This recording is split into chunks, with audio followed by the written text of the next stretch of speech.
ಹಗಲುಗಳಲ್ಲಿ ಹಿಮವಂತನೊಂದಿಗೆ 10 ನಿಮಿಷದ ಮಟ್ಟಿಗೂ ಕುಳಿತು ಮಾತನಾಡಲಾಗುತ್ತಿರಲಿಲ್ಲ.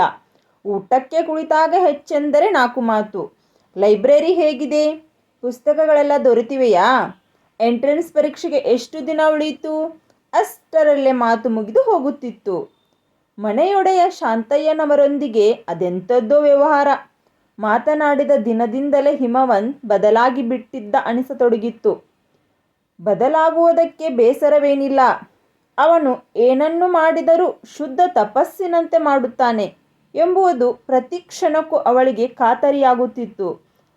ಅದೊಂದು ಮುಂಜಾನೆ ಎದ್ದವನೇ ಚನ್ನರಾಯಪಟ್ಟಣಕ್ಕೆ ಹೋಗಿ ಪ್ರಾರ್ಥನಾಳ ಕಾಲೇಜಿನಿಂದ ಅವಳಿಗೆ ಸಂಬಂಧಿಸಿದ ದಾಖಲೆಗಳನ್ನೆಲ್ಲ ತಂದಿದ್ದ. 4 ದಿನಕ್ಕೆ ಮುಂಚಿತವಾಗಿಯೇ ಹೋಗಿ ಎಂಟ್ರೆನ್ಸ್ ಪರೀಕ್ಷೆ ನಡೆಯಬೇಕಿದ್ದ ಕೇಂದ್ರವನ್ನೂ ನೋಡಿಕೊಂಡು ಬಂದಿದ್ದ. ಪರೀಕ್ಷೆಯ ಡೇಟು ನಿಗದಿಯಾದ ಮೇಲೆ ಪ್ರಾರ್ಥನಾಳನ್ನು ಅವನು ಅಡಿಗೆ ಮಾಡಲಿಕ್ಕೂ ಬಿಟ್ಟಿರಲಿಲ್ಲ. ಬೆಳಗಿನ ಜಾವಕ್ಕೆಬ್ಬಿಸಿ ತಾನೇ ಕಾಫಿ ಮಾಡಿಕೊಟ್ಟು ಅವಳನ್ನು ಓದಲು ಕೂರಿಸಿ ತಾನು ಮನೆಗೆಲಸವನ್ನೆಲ್ಲ ಮಾಡಿ ಮುಗಿಸುತ್ತಿದ್ದ. ನಂದಕ್ಕ ಕೂಡ ಹರಟೆಗೆ ಬರಬಾರದೆಂಬುದು ಹಿಮವಂತನ ನಿಯಮವಾಗಿತ್ತು. ಗಾಡಿಗೊಪ್ಪದ ಜಮೀನಿನಲ್ಲಿ ಮಧ್ಯಾಹ್ನವಿಡೀ ಓಡಾಡಿ ದಣಿದು ಬರುತ್ತಿದ್ದ ಹಿಮವಂತ್ ಇಳಿ ಸಂಜೆಯ ಹೊತ್ತಿಗೆ ನೆಲಕ್ಕೆ ತಲೆ ಇಟ್ಟರೆ ಸಾಕು ಎಚ್ಚರ ತಪ್ಪುತ್ತದೆನ್ನುವ ಸ್ಥಿತಿಯಲ್ಲಿರುತ್ತಿದ್ದ. ಆದರೂ ಮಲಗಬಾರದು. ನಾನು ಮಲಗಿದರೆ ಅವಳಿಗೂ ನಿದ್ದೆ ಬಂದು ಬಿಡುತ್ತದೆ. ಒಂದು ರಾತ್ರಿ ಬೇಗ ಮಲಗಿದರೆ ಪರೀಕ್ಷೆಯಲ್ಲಿ 10 ಮಾರ್ಕ್ಸ್ ಕಡಿಮೆಯಾಗುತ್ತವೆ. ಗಂಟೆಗೊಮ್ಮೆ ಮುಖ ತೊಳೆದು ಚಹಾ ಕುಡಿದು ಪ್ರಾರ್ಥನಾಳಿಗಿಂತಲೂ ಶ್ರದ್ಧೆಯಿಂದ ಅವಳೆದುರು ಎಚ್ಚರವಾಗಿದ್ದು ಕುಳಿತು ಅವಳಿಂದ ಒಂದೊಂದು ಅಕ್ಷರವನ್ನು ಓದಿಸುತ್ತಿದ್ದನೇನೋ ಎಂಬಂತೆ. ಈ ಗಂಡಸಿನ ಶ್ರದ್ಧೆಯನ್ನು ಮೀರಿದ್ದು ಮತ್ತೇನೂ ಇದೆ? ಅದು ಪ್ರೀತಿಯೋ ಹಠವೋ ಪ್ರಾರ್ಥನಾ ನಿಶ್ಚಯಿಸದಾದಳು. ಪರೀಕ್ಷೆ ಮುಗಿದ ಸಂಜೆ ಅವನೇ ಕೇಂದ್ರದ ಬಳಿಗೆ ಬಂದಿದ್ದ. ದಿನಗಟ್ಟಲೆ ನಿದ್ರೆಗೆಟ್ಟ ದಣಿವು, ಗಾಡಿಗೊಪ್ಪಕ್ಕೆ ಅಲೆದ ಆಯಾಸ, ಆಫೀಸುಗಳಲ್ಲಿ ಫೈಲುಗಳನ್ನು ಟೇಬಲಿನಿಂದ ಟೇಬಲಿಗೆ ಸಾಗು ಹಾಕಿದ ಸುಸ್ತು ಎಲ್ಲವೂ ಅವನ ಕಣ್ಣುಗಳಲ್ಲಿ ಮನೆ ಮಾಡಿಕೊಂಡಿದ್ದವು. ಪರೀಕ್ಷೆಯನ್ನು ತುಂಬ ಪಾಂಗಿತವಾಗಿ ತಾನು ಊಹಿಸಿದ್ದಕ್ಕಿಂತ ಚೆನ್ನಾಗಿ ಬರೆದ ಸಂತೋಷ ಪ್ರಾರ್ಥನಾಳ ಕಣ್ಣುಗಳಲ್ಲಿತ್ತು. ಪರೀಕ್ಷೆ ಹಿಂದಿನ ದಿನದ ತನಕ ಅವಳ ಗೆಲುವಿಗಾಗಿ ಅಷ್ಟೆಲ್ಲ ಪಾಟಲು ಪಟ್ಟ ಹಿಮವಂತ್ ಹಾಲ್ನಿಂದ ಈಚೆಗೆ ನೆಗೆಯುತ್ತಾ ಬಂದ ಪ್ರಾರ್ಥನಾಳನ್ನು ಪರೀಕ್ಷೆ ಹೇಗಾಯಿತು ಎಂದು ಶಾಸ್ತ್ರಕ್ಕಾದರೂ ಕೇಳಿಲ್ಲ. ಮುಗಿದು ಹೋದುದರ ಬಗ್ಗೆ ಪ್ರಶ್ನೆ ಬೇಕಿಲ್ಲ. ಅದು ಹಿಮವಂತನ ಮತ್ತೊಂದು ಸಿದ್ಧಾಂತ. ಲಘು ಬಗೆಯಿಂದ ಅವನೊಂದಿಗೆ ಹೆಜ್ಜೆ ಹಾಕತೊಡಗಿದಳು ಪ್ರಾರ್ಥನಾ. ಇವತ್ತು ನೇರವಾಗಿ ಮನೆಗೆ ಹೋಗುವ ಬದಲು ಎಲ್ಲಾದರೂ ಹೊತ್ತು ಕೂತು ಹೋಗೋಣವೇ ಎಂದು ಕೇಳಬೇಕೆನ್ನುಕೊಳ್ಳುತ್ತಿದ್ದಳು. ಗಾಜನೂರಿಗೆ ಹೋಗಿದ್ದು ಬರೋಣ, ಅವನೇ ಹೇಳಿದ. ದಾರಿಯಲ್ಲಿ ಒಂದಷ್ಟು ತಿಂಡಿ ಕಟ್ಟಿಸಿಕೊಂಡರು. ತೀರ್ಥಹಳ್ಳಿ ರಸ್ತೆಯಲ್ಲಿ 4 ಹೆಜ್ಜೆ ನಡೆದು ಹೊಸಳ್ಳಿ ದಾಟಿದರೆ ಸಾಕು, ಗಾಜನೂರಿಗೆ ನಡೆದೇ ಹೋಗಬಹುದಿತ್ತು. ಆದರೂ ಹಿಮವಂತ್ ಅವಳನ್ನು ಬಸ್ಸಿನಲ್ಲಿ ಕರೆದೊಯ್ದ.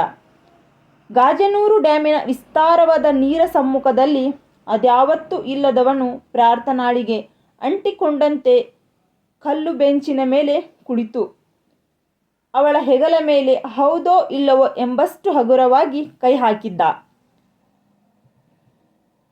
ದೊಡ್ಡ ಬಾಯಿಯ ಪಾತ್ರೆಯಲ್ಲಿ ಸಣ್ಣಗೆ ಕದಲುವ ನೀರಿನಂತೆ ಕಾಣುತ್ತಿತ್ತು ಗಾಜನೂರು ಡ್ಯಾಮು.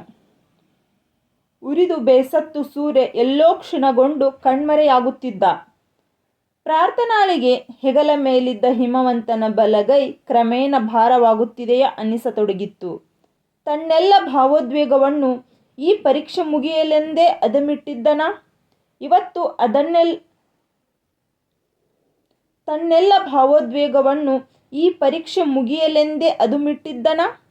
ಇವತ್ತು ಅದೆಲ್ಲ ಕಟ್ಟೆ ಒಡೆದು ಪ್ರೀತಿ ಇಲ್ಲದಿದ್ದರೆ ನಿನ್ನನ್ನು ಇಷ್ಟು ದೂರ ಕರೆತರುತ್ತಿದ್ದನೇನೋ ಹುಚ್ಚಿ. ಇನ್ನು ಸೆಡುವು ಸಾಕು, ಲವ್ ಯು ಅಂದು ಬಿಡುತ್ತಾನಾ? ಬಿರಬಿರನೆ ಯೋಚಿಸಿದಳು ಪ್ರಾರ್ಥನಾ. ಗಾಜನೂರು ಡ್ಯಾಮಿನಲ್ಲಿ ಇದ್ದಕ್ಕಿದ್ದಂತೆ 1000 ತರಂಗಗಳು ಒಟ್ಟಿಗೆ ಎದ್ದು ಬಿಟ್ಟವೇನೋ ಎನ್ನಿಸುವಂತಹ ಸ್ಥಿತಿ.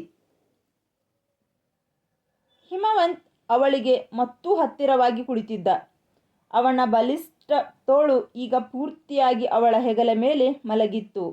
ಅವನ ದೇಹ ಗಂಧ ಪ್ರಾರ್ಥನಾಳನ್ನು ಕ್ಷಣ ಕ್ಷಣಕ್ಕೂ ಆವರಿಸಿಕೊಳ್ಳುತ್ತಿತ್ತು. ಹಿಮವಂತನ ಉಸಿರಾಟ ತೀವ್ರವಾಗುತ್ತಿದೆಯೇ? ಎದೆಯಿಂದ ಉಬುಕೆದ್ದು ಬಂದ ಮಾತುಗಳನ್ನು ಹೇಳಲಾಗದೆ ಚಡಪಡಿಸುತ್ತಿದ್ದಾನೆಯೇ? ನಾನೇ ಕೇಳಿಬಿಡ್ಲಾ? ಡೂ ಯು ಲವ್ ಮೀ ಹಿಮು ಅಂದಳು ಪ್ರಾರ್ಥನಾ. ಅವನು ಮಾತನಾಡಲಿಲ್ಲ. ಏನು ಆಲೋಚನೆ ಮಾಡ್ತಿದೀಯಾ? ಅವನ ತೋಳನ್ನು ತನ್ನ ಕೈಯಿಂದ ತೆಗೆದುಕೊಂಡು ವಿಪರೀತ ಅಕ್ಕರೆಯ ಧ್ವನಿಯಲ್ಲಿ ಕೇಳಿದಳು ಪ್ರಾರ್ಥನಾ. ಏನೂ ಯೋಚಿಸ್ತಿಲ್ಲ. ಯೋಚಿಸುವಂಥ ವಿಷಯವೂ ಅಲ್ಲ. ಅನುಭೂತಿಗೆ ಬರಬೇಕಷ್ಟೇ.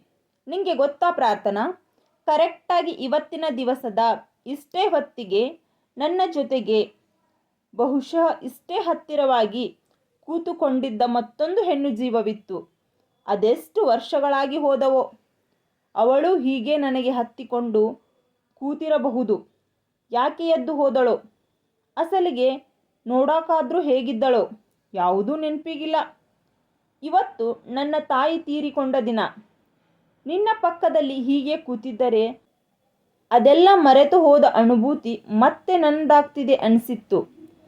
ಥ್ಯಾಂಕ್ಸ್ ಫಾರ್ ದ ಕಂಫರ್ಟ್ ಅಂದವನೇ ಸುಮ್ಮನಾಗಿಬಿಟ್ಟ. ಪ್ರಾರ್ಥನಾಳಿಗೆ ಹೇಗೆ ಪ್ರತಿಕ್ರಿಯಿಸಬೇಕೋ ಗೊತ್ತಾಗಲಿಲ್ಲ. ತಾನು ತುದಿಗಾಲಲ್ಲಿ ನಿಂತು ತನ್ನೆಲ್ಲ ಪ್ರೀತಿಯನ್ನು ಇವನೆಡೆಗೆ ಅರ್ಪಿಸಲು ಸಿದ್ಧಳಿದ್ದಾಳೆ. ಆದರೆ ಹಿಮ ಕರಗುತ್ತಿಲ್ಲ. ಅವನ ಅನುಭೂತಿಗೆ ಬರುವುದು ಕೇವಲ ತನ್ನ ಸಾಮೀಪ್ಯವು ಒದಗಿಸಿರುವ ಕಂಫರ್ಟ್ ಅಷ್ಟೇನಾ? ಇವತ್ತು ಅಮ್ಮನ ನೆನಪಿಗೆ ಅಂತ ಗಾಡಿಗೊಪ್ಪದ ಬಯಲಲ್ಲಿ ಒಂದು ಪಾರಿಜಾತದ ಸಸಿ ನೆಟ್ಟು ಬಂದೆ, ಅಸ್ಪಷ್ಟವಾಗಿ ಹೇಳಿದ ಹಿಮವಂತ್. ಎಲ್ಲಿ? ಗಾಡಿಗೊಪ್ಪದ ಹೆಸರೇ ಅವಳಿಗೆ ಅಪರಿಚಿತವೆನಿಸಿತ್ತು. ಏನಿಲ್ಲ ಅಂದವನೇ ಹಿಮವಂತ್ ಮಾತು ಮುಗಿಸಿಬಿಟ್ಟ.